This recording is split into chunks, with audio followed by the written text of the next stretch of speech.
Eto, mga kababayan, yung sunod nating pag-uusapan ay si Pukis. Kilala niyo naman si retired General Pukis, yung inaresto galing Thailand. Yan, naalala niyo mga kababayan, yung kinasuhan ng inciting to sedition. Tapos, sabi, silent martial law, paglapag niya sa airport, inaresto. Kinasuhan. Ngayon mga kababayan, meron na, Diyos ko mga kababayan, hindi pa nga nila maresolba-resolba itong kasinungalingan ng Eden Marites, meron na naman silang ipapakilala. Nabubulol tuloy ako. Kung mga kababayan, sabi ni Pokis dito sa sulat, kung merong 18 Brave Marines, no? Meron silang bagong ipakilalang 14 Fearless Marines. Nako. 14 fearless daw ito. Na kung marami daw alam itong 18 Marites, mas maraming alam itong 14 fearless. Oo. Walang kinakatakutan daw. Nako mga kababayan, eto pa. Oo, pakinggan natin to ha, mga kababayan. Itong kay Pokis. Nako po. Asaan na ba yung kay Pokis, mga kababayan? Eto nakalagay, Fearless 14, mas maraming isisiwalat kaysa sa Brive 18. Nako, ay. Eto. Mga kababayan, pakinggan natin ha. Hindi pa nga sila na hindi pa nga sila nakaresolba dito sa 18 Marites. Meron na naman panibagong 14 Fearless. Itong susunod ng Fearless 14, mas malaki, mas marami silang nalalaman dahil mas matagal silang nagsilbi kaysa Aldico. Kaysa itong naunang Brave 18 na ito. So expect natin na mas marami silang isisiwalat na hindi pa sinisiwalat ng Brave 18. Ayan na. Mga kababayan, kung marami daw nalalaman ang Brave 18 or 18 Marites, 18 Cargador, 18 Basurero, no? Sabi ni Jose Claire at ni Tulpo, mas marami daw nalalaman itong 14 Fearless. Actually, mga kababayan, wala na, sunog na. Gas-gas na itong mga Fearless 14 at saka yung 18 Marites. Sabi nga mismo ni Attorney Melvin Baligod tuloy, Melvin Matibag. Sabi nga mismo ni NBI Director Melvin Matibag na hindi lang daw ito 18, kundi 100 yan. 100 yan. Ngayon, no, may 18, may 14. Baka sa sunod niyan, merong 8 na naman. Parang paunti ng paunti. Ito, continue. Recent statement po, no, dahil may mga panawagan nga doon sa sa gitna po ng krisis na kinakarap ng bansa, lalo na po, sabi nyo nga, hindi pa tayo malaya doon sa mga korap at mga mapang-abusong opisyal. Kaya nga dapat gumawa ng hakbang na rito ang militar sa ilalim na rin ng konstitusyon na dapat protektahan ang sambayan ng Pilipino. Na ano ba ang masasabi niyo po dito na apolitical po sila, pero paano natin na matitiyak na apolitical ba talaga sila? Ang nasa itaas nila, ang nag-uutos din sa kanila. Ma'am Nini TV, hello po sa iyo dyan. Sir Kenry, hello po. Mga politiko rin, General. Yung being apolitical, tama yun, yung armed forces ay hindi dapat makisali o makisawsaw sa politika, lalo na yung mga partisan political activity na yun, Pero hindi rin natin Ma'am Ana Fe, hello po. Mga leader natin ay mga politiko, okay? Pero sa nangyayari sa ating bansa ngayon na pinapanawagan natin, dahil ang armed forces, ang mandato nila ay protektahan ng taong bayan. Ang taong bayan ngayon ay umiiyak. Ang taong bayan ay... Uy, hindi kami umiiyak, hindi kami bobo Kayo lang umiiyak kasi nga ayaw nyo magtrabaho, umasa kayo sa ayuda. Pag hindi kayo nabagyan ng ayuda, nagwawala. Anong taong bayan umiiyak?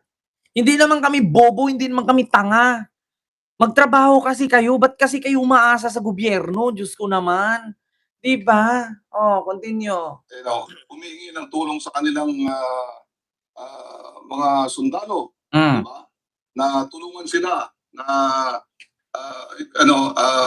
ikundinahin itong mga matinding korupsyon nito. Hindi natin sinasabing umaklas sila o labanan ng gobyerno o magkudeta, ang sinasabi natin ay makiisa sila sa panawagan ng taong bayan na kondina.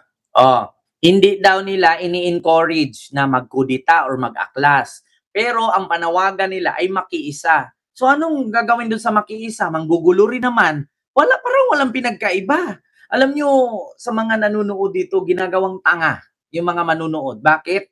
Hindi daw nila ini-encourage na mag-aklas or magkudita. So, ang gusto daw nila, makiisa sa panawagan. Diyos ko, kung panawagan lang kahit ako, sasama ako. Pero kung iba ang panawagan ninyo nanggugulo kayo 'Di ba? Kung panawagan lang, sasama ako. Grabe, yung korupsyon ngayon sa Pilipinas, hindi naman hindi lang naman DDS ang nakakaramdam niyan. Halos buong Pilipinas nakakaramdam sa korupsyon. Pero kung ang panawagan ninyo ay makikiisa, okay. Pero kung ang panawagan ninyo sa dating yun, kita nyo naman ginawa ninyo sa harapan ng Senado, ultimo mga media, pinagsisipa ninyo. Ha? Anong pinagagawa nyo na nagkakagulo kayo? Nagdadala kayo ng kabaong, tapos nakita nyo yung isa, may humiga. Humiga sa gitna. Tapos yung isa pumasok sa kabaong, tiniis yung mga ilang minuto dun sa loob walang hangin. Di ba? Tinakpan pa ng karton yung mukha, para mga tanga. Di ba? Kaya ang hirap sa mga didis pag nagsasama-sama, nakakabuo ng patay na buhay di ba? Panagutin at isoli lahat ng mga ninakaw ng mga politiko na yan. So kung ganun pala ang panawagan mo, retired General Pocis, na makiisa sa inyong panawagan itong mga sundalo na panagutin, isauli ang mga ninakaw, hindi po nila trabaho yun. Trabaho po ng korte yan. Kasi kung manghimasok sila at gamitin nila ang impluensya nila bilang militar, para panagutin at isauli ang ninakaw, siyempre maghantay sila sa resulta ng korte. Hindi sila ang batas. Ngayon, kung mangingialam ang militar, gagamit sila ng kapangyarihan nila, dahas, kudita ang tawag dun. Kung ang panawagan mo ay tutulong ang militar, pwede yun Ang problema lang, hindi naman tanga ang militar na sila yung humusga. Gamitin nila yung power nila para halimbawa sabihin si Martin Romualdez ipasauli yung mga ninakaw, si Saldico ipasauli yung mga ninakaw. Kung gawin ng militar yun, kudita ang tawag dun. Pag-aaklas yun. Bakit? Meron kasi tayong sinunod na mandato. Meron tayong tinatawag na constitutional rights. Ngayon, kung ang militar mag-over the bakod yan, hindi sila makikinig sa korte. Ang tawag dun pag-aaklas, kudita yun. Ang tawag dun ay estabilisasyon. Ang tawag dun ay pag-re-rebuilde. Bakit? Pwede naman gumalaw ang militar. Pero hintayin ninyo na ilabas ng korte na talagang napatunayan yung mga tao na sila ay corrupt. Di ba? Kasi ang militar police, yun naman trabaho ng militar at police. Di ba? Na kapag napatunayan ng isang corrupt, pag napatunayan ng isang magnanakaw, sila yung aaresto, sila yung huhuli. Di ba? Pero kung hindi pa napatunayan, wala pang nilabas ang korte at gagalaw sila, baka magkaroon ng martial law. Di ba? Parang hindi naman to dumaan pagiging general. Diyos ko naman. Kung ganun pala, kung ganun ang gusto ninyo na makiisa ang military, hintayin nyo ang resulta ng korte. Kung ano ang nilabas ng korte, ang napatunayan na si Romualdez ay corrupt, hintayin ninyo. Hindi yung mag-over the bakod kayo, tatalon kayo, i-bypass niyo yung korte. Baka pag nalaman ng korte yan na may pag-aaklas ang tawag dyan Di ba? Yan lamang po ang gusto natin mangyari. Ayaw natin silang umaklas o pabagsakin ang gobyerno. Ayaw umaklas, ayaw pabagsakin, ayaw ninyo maging partisan. So, kung ako general, pag nakita ako ng boss ko na sumama ako dyan nagwiwilga-wilga, anong mangyari sa akin? So, ano yun? Meron pong sinunod na mandato ang militar. Pwede naman kahit, alam nyo, pag hindi naka-uniforme yung militar o pulis, pwede silang maglabas ng saloobin. Pero once na active sila, may license sila, Tapos sasali sila dyan sa pagwiwilga-wilga, putang ina, matanggal sila. Masisira yung kanilang trabaho. Biruin nyo, bago ka maging sundalo, ilang training dadaanan mo. Tapos sasama ka lang dyan sa rally para sirain mo yung trabaho mo. Ano yun? Tapos nakiusap ka na wag umaklas, wag magkudita. So anong gagawin nila? Magpo-post sila sa social media? Ibawal nga sila kasi matatawag, bawal partisan. Yun ang totoo, bawal silang mangialam. Kung meron mang kaguluhan dyan, sila nakatayo lang yan. Susugod lang yan sila kung gagamit na ng dahas itong mga nagrarally. Pero kung wala namang dahas, nagsisigaw-sigaw lang, manunood lang yan sila pero bawal silang mangialam. 'Di ba? So ano to, makiisa sila? Ano yun? Gagawin yung robot yung mga military? Makiisa sila, ano, hubarin nila yung mga uniforme nila, sasama sila sa inyo, makigrally dyan. Pag nakita ng mga superior nila yan, di na bulljack sila ngayon dyan, natanggal sila sa trabaho. Nakita nyo naman yung isang pulis, di ba? Yung si Fontilla ba yun? Fontilla, yung vlogger. Ayaw niyang sumunod sa utos ng kanyang commander kasi mali. Ayaw niyang sumunod na arestuhin si Digong kasi mali. O anong nangyari kay Fontilla? Yung vlogger na pulis. Di natanggal. Natanggalan ng lisensya. Tinanggal sa serbisyo. Di kawawa siya ngayon. Di ba? Ay, Diyos ko, anong klase yan? So, anong gusto nyo mangyari? Alam nyo, pwede naman yung mga military, General Pukis, pwede yang sumama sa inyo. Pa-resignin nyo muna. Pero kung active sila ngayon, mayroon silang posisyon, mayroon silang trabaho, active sila, hindi po pwedeng ganun, General Pukis. Ultimo nga, mag-post lang sila ng hinanakit nila sa Facebook, bawal yun eh. Opo, nabanggit naman po na hindi raw sila bulag at hindi rin daw sila bingi sa mga kaganapan. Tama. Nakikita niya, nararamdaman niyo po ba ito, Jen? Di ba? Tama naman yun, mga kababayan. Diyos ko naman. Di ba sinabi, hindi naman sila bulag. Napapanood naman nila ang pangyayari, naririnig, nakikita, nasa balita. So, ang mga military kasi, meron kasi silang tinatawag na limits. Pag nag-below the limits na sila, delikado posisyon nila. Diyos ko naman, General Pukis, alam mo naman yan. Napakahirap kaya magiging napakahirap kaya maging sundalo. Di ba? Oo, continue. Unfortunately, hindi. Last year, nung putang ina. si General, hindi daw niya nakikita. Ito, dito tayo mga kababayan sa 18 Marines. Ito. Nila sa publiko, talagang pinatakti na sila ng kaso ng mga individual na kanila pong dinamay sa kanilang mga aligasyon. Ano po ang mensahe din nito?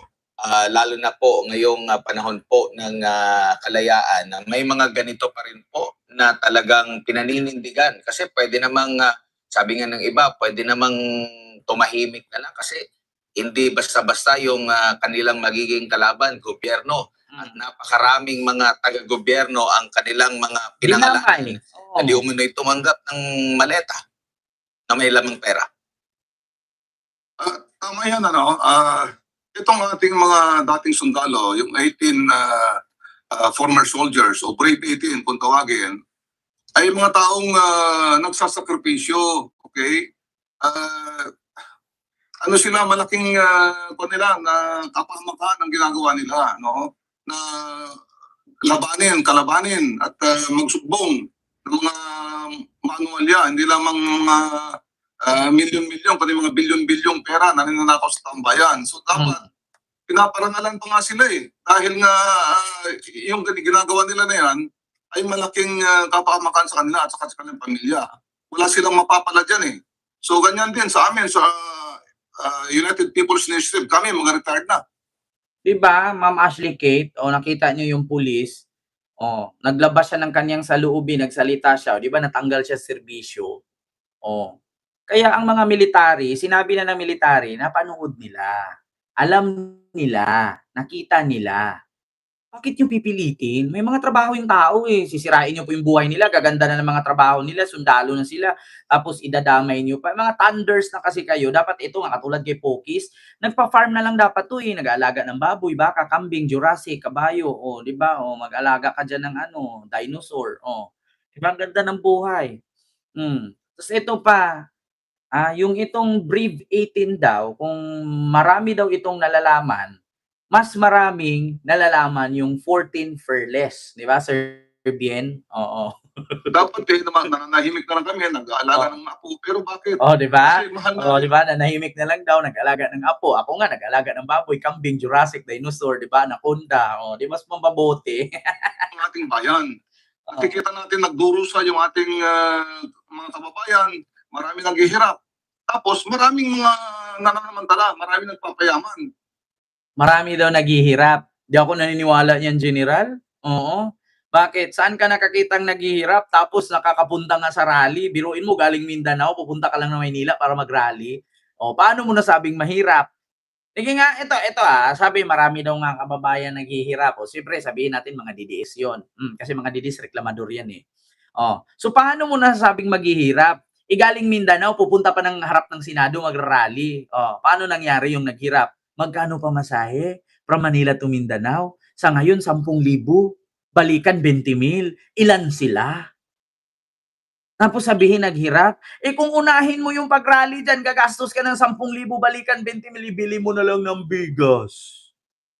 Kaya biruin niyo 20,000, ipapamasahe mo lang tapos pupunta ka diyan magwewelga-welga, wala kang mapala. Maski ngayon may crisis, Hmm. mataas lahat ng bilihin. Hmm. Pero yung mga mayayaman, lalong nagpapayaman, lalong lumalaki. Alam mo, General Pokis, kaya yumayaman yung mga mayayaman kasi may mga negosyo yan. Oo, kasalanan ba ng mga mayayaman nung mayaman sila? Eh di kayong mga mahihirap, magnegosyo din para yumaman. Di ba? Diyos ko, kasalanan ba ng mga mayaman kung bakit may mahirap? Di ba? Kasalanan ba ng mga mayayaman yan kung bakit may mahirap? Kasalanan ng mga hirap yon, ng mga mahihirap yun kung bakit ayaw nilang maging mayaman. Yung mga mayayaman, kaya po sila yung mayaman, nagninegosyo po yan. Yan, nagtatrabaho po yan. Eh kung ang mga mahirap, katulad sa mga DDS, puro lang welga, yung kung sabi ko nga sa inyo, yung mga winilga nyo dyan, sa harapan ng Senado, sa harapan ng Kongreso, sa Mindiola, sa EDSA, kung itinanim nyo ng litos yan, isang linggo, kung magtanim ka ng 20 ka puno ng lettuce, tutubo yun. Isang peraso, 20 pesos. O, 20 times 20, may 200 ka na. Hindi. 400 na. O, bakit? Sa limang 20, 100 ni. O, magkano ang lettuce? Isang peraso, 20. O, kung yung winilga mo dyan, sa isang araw, minsan 3 araw kayo nagwiwilga, ilang lettuce na ang matusok mo niyan? Diyos ko naman. Eh kung itinanim mo ng kamuti yan, kaya sa 3 araw mo magwewelga ka diyan, putang ina, dudit, dudide, dudide, dudide. Oh, tapos ibagsak si BBM, BBM addict, BBM bangag. Kung itinusok mo ng kamuting kahoy yan, sa isang araw ilang kamuting kahoy matusok mo, halos mapuno na yung buong bakod mo. Buong paligid mo, puro kamuting kahoy. Diyos ko, yung isang puno ng kamuting kahoy, nagko-compose siya ng halos 2 metro. Or 1 metro, sabihin natin 1 metro, isang puno ng kamuting kahoy. Putol-putulin mo, i-divide mo into 10. Yung isang metro, hatiin mo sa 10 yan, tapos itusok mo yan. Putang ina, 3 buwan may harvest ka na. Eh yung pinunta mo doon, nabilad ka sa init, matirgas ka pa, mabatuta ka pa, mabomba ka pa ng water cannon ng bombero. Diba? Tapos ngayon sasabihin, naghirap. Hindi ako naniniwala dyan. Sa Pilipinas, walang mahirap. Walang mahirap sa Pilipinas. Yan ang totoo. Tamad lang. Bakit? Ganito yan eh. Isipin nating mabuti ang mindset ng Pilipino. Kaya minsan pinagtatawanan tayo ng mga Chinese eh.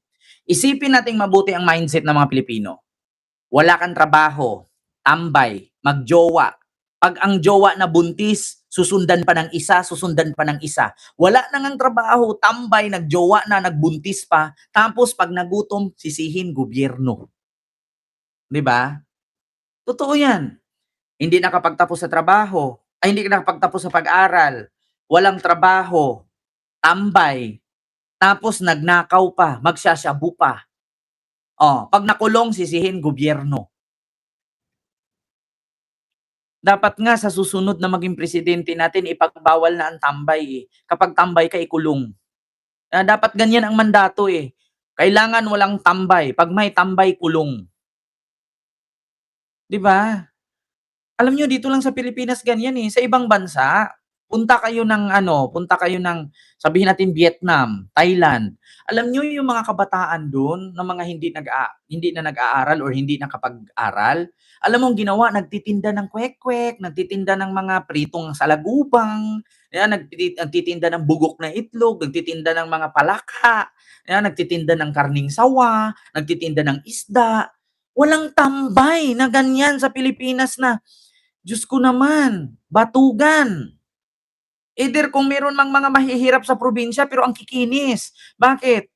Kasi nga, alam nila alagaan ang sarili nila. Hindi sila katulad dito na, Diyos ko, wala nang trabaho, nagdodroga pa. Wala nang trabaho, magjojowa pa. Tapos wala nang trabaho, kakantot pa. 'Di ba?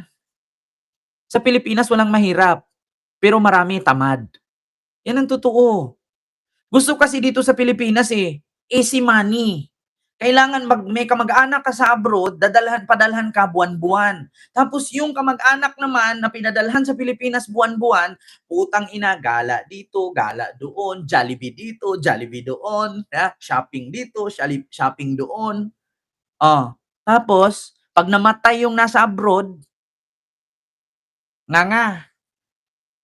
Kaya nga ako, sabi ko, kung may mga abroad man ngayon, huwag niyong tulungan yung kamag-anak niyo. Huwag yung tulungan. Bakit? Kasi ang mindset ng Pilipino, pag may kamag-anak sa abroad, ayaw magtrabaho. Bakit? May abroad, eh. Pagbibigyan mo ng puhunan, uubusin. Pagbibigyan mo ng puhunan, nawala. Kasi may abroad, eh. Kami, kamag-anak namin dati, binigyan ni mama puhunan, palaguin mo yan. Pag hindi mo palaguin yan, wala akong kamag-anak. Ganun lang, tapos. Pag napalago mo yan, kilalanin mo kung kamag-anak. Pag hindi mo napalago yan, hindi kita kamag-anak. Ganun lang, kasimple.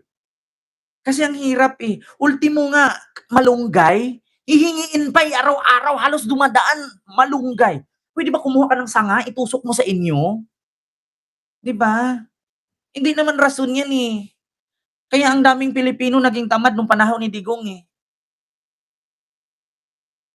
'Di ba? Sa panahon ni Digong, ang daming Pilipinong tamad. Una, COVID, bawal daw pumasok. Umasa sa ayuda. Pina-experience nila 1 taon walang trabaho, ayuda lang ng ayuda. Di pagpasukan na, wala nang gana. Bakit? Kasi nasanay sa ayuda. Yan, eh, yan. Yan ang sakit. 'Di ba? Yan ang sakit. Bakit sa ibang bansa hindi naman gano'n?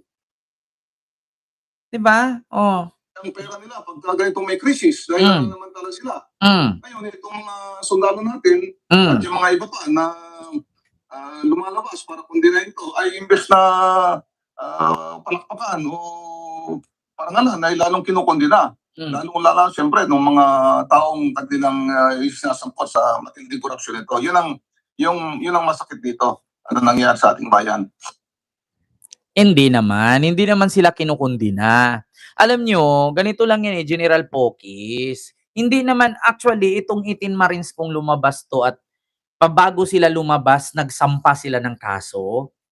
Hindi, eh. Mas inuna nila mag-presscon, eh. Tapos ngayon, imbis na maniwala ang tao, hindi sila napapaniwalaan. Bakit? Yung mga sinasabi kasi nila puro palpak. Biruin mo, nag-deliver sila ng pera sa ganito. Binitawan na nila yan, eh. Tapos kalaunan, binabawi kasi hindi daw nakadeliver. Tapos yung nadeliveran, tinatanggal sa listahan, pinalitan ng panibago kasi alam nilang kalaban. Katulad ni Alvarez. Sino yung congressman ng Palawan si Alvarez? Hindi lang sinunod yung hiling ni Mike Defensor na i-endorso yung impeachment ni PBBM, nasali na siya sa listahan. Paano nangyari? 'Di ba? Kaya kung gusto niyo magkaroon ng credibility yan, Diyos ko, magpasa kayo ng isa-isang affidavit. Hindi yung 18, pare-pareho affidavit lahat. So ano yun? Pag tumai yung isa, tumai kay lahat. Na? Pag naglulo yung isa, maglulo sila sabay-sabay. Putang inang yan. Kailangan bawat isa may affidavit kasi hindi naman lahat naghatid sa bahay ni Marcos. Nakita nyo yung naghatid daw sa bahay ni Marcos, 4 lang. Tapos 18 sila. Asaan yung 12? Asaan yung 12 doon? Kung 4 lang ang naghatid kay Marcos. O tapos sa affidavit, sabay-sabay sila. O pag yung isa pala, sinupa niya yung isa, tsutsupaan silang lahat. Kasi yun yung nasa affidavit eh. Di ba nakakatawa? Kaya nga sabi ni Boying pag tumai pala yung isa, matatai sila lahat, edi magsiksikan sila sa CR. Di ba? Oh, saan yung credibility niyan? Pag yung dalawa doon nagtsutsupaan, sa affidavit sabay silang lahat, so nagtsutsupaan din sila. Putang ina. Di ba? Yan ang mahirap. Di ba? Oh, wag niyong sabihin na bastos yung sinabi ko kasi kabastusan din naman ginawa nila. Bakit matatawag mo bang ano yan? Ayos? Matatawag nyo bang tama yung ginawa nila? Pag tumai sila sabay-sabay? Kasi ang affidavit nila iisa? Oh, paano yung isa kung umutot? Uutot sila lahat? Paano yun kung uuwi yung isa sa asawa niya at kakantutin din nilang lahat yung isang asawa. Kasi nga sabay-sabay sila sa affidavit eh. Putang ina, di ba? Nakakapraning. Di ba? O, sinong korte maniniwala dyan? 18 kayo, pare-pareho kay ginawa. Tapos, 4 lang pala nag-deliver doon kay Sandro. Tapos yung isa, nag-deliver doon kay Tito Sin, 3 lang. Tapos kay Trillanes, 2 lang. O, pero sa 18 Marines affidavit, sabay-sabay silang lahat. O, putang inang yan. Di ba? Kaya hindi sila papaniwalaan ng korte, pinagtatawanan sila eh. Tapos ito pa ang mali, General Pokis. Bakit halos lahat ng explanation na kay Baligod? Dapat 'di ba ang mag-explain yung mga Marines? Bakit si Baligod na halos lahat nagkwento? 'Di ba dapat ang Marines ang magsalita, si Baligod sa likod lang, mag-assess lang ng mag-assess. Oo, tama 'yan. Okay 'yan. Sige, tuloy mo lang. 'Di ba gano'n? Pero bakit si Baligod pa ang nag-e-explain? Nasaan yung Marines? Hindi naman talaga pwede magsalita ang abogado. Naalala niyo si Digong nung iniimbestigahan sa Senado at sa Kongreso? 'Di ba ang abogado nasa likod lang? Tinanong pa nga siya, "Oh, Mr. President," sabi ni Jinky Luistro, "so, kaya mo ba na ipagtanggol ang sarili mo? May mga alam ko mga abogado yang nasa likod mo. Baka kailangan mo ng assistant, pwede natin silang pa-assist." Sabi naman ni Digong, "No, kaya ko ipagtanggol sa sarili ko. Piskal ako, lawyer ako, presidente ako, mayor ako. Ma'am, wala kang alam. Because guilt is personal." Di ba? Memorize ko lahat yan. Ay, nako. So, yun lang mga kababayan, no? Yung ating reaksyones, no? Sa mga oras na ito. So, yun lang mga kababayan. Maraming salamat po, no? Sa inyong lahat. Mag-ingat po kayo palagi. Sabi nga dito ni General Pokis, kung marami daw alam itong 18 Marites, mas marami daw alam itong palalabasin nilang 14 Fearless. Panibagong script na naman, panibagong kabulastugan. Siguro itong 14 Fearless, maganda-gandang script nito, no? Kasi nga matagal-tagal na hasa. Oo, matagal-tagal na hasa eh. So mag-ingat tayong lahat. Maraming salamat. Maulan na gabi.